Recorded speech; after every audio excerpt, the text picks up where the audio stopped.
labadii Agosto 2018 adduunku waxaa ku soo biiray mid ka mid ah baraha bulshada ee noqon doona kuwa ugu caansan kaasoo ah TikTok. waxaa hormarisay shirkad loo yaqaano ByteDance taasoo ku taala dalka Shiinaha looga yaqaano magaca Douyin. TikTok ayaa wuxuu yahay aalad lagu soo bandhigo muuqaal ka kooban 3 second ilaa 1 daqiiqo kaasoo ay ku jirto waxa loo yaqaano background music oo qofka ku soo bandhigayo xirfad haday noqoto mid jazz ah ama haday noqoto mid matalaad ah. TikTok ayaa waxaa laga helaa labada system ee ugu caansan ee kala ah iOS iyo Android. sanadkii 2019 waxaa dejistay tiro dhan 1.3 bilyan oo adeegsadayaal ah. xagga sanadkii 2020 ay tirada gaartay 2.6 bilyan. wuxuu noqday aaladaha loogu isticmaalka badan yahay marka laga soo tago WhatsApp-ka iyo Messenger-ka. TikTok ayaa wuxuu kaalin saddexaad kaga jiraa aaladaha adeegsigooda aadka u baxay.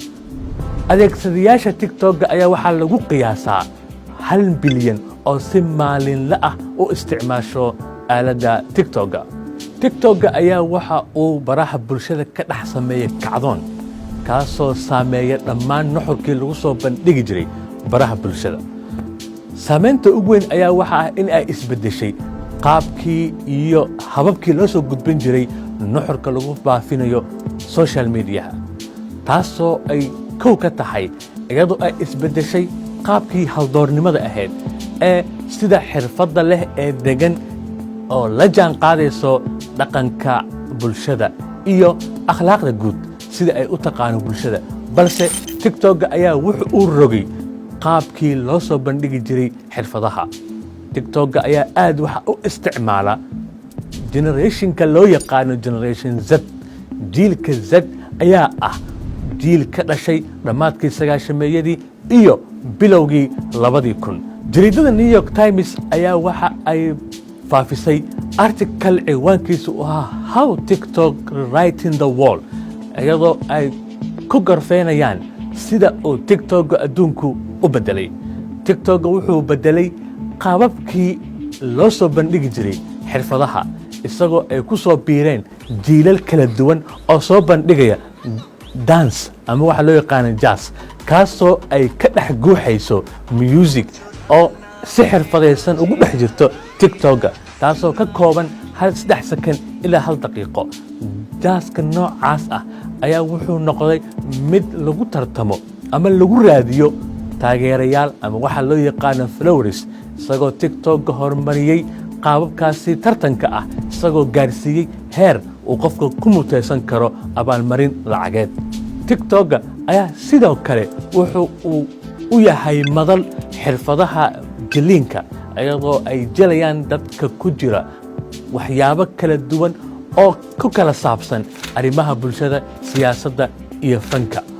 wuxuuna madal kale u yahay dhammaan dadyowga dhalinyarada ah ee jecel in ay sameeyaan filimaanka kooban.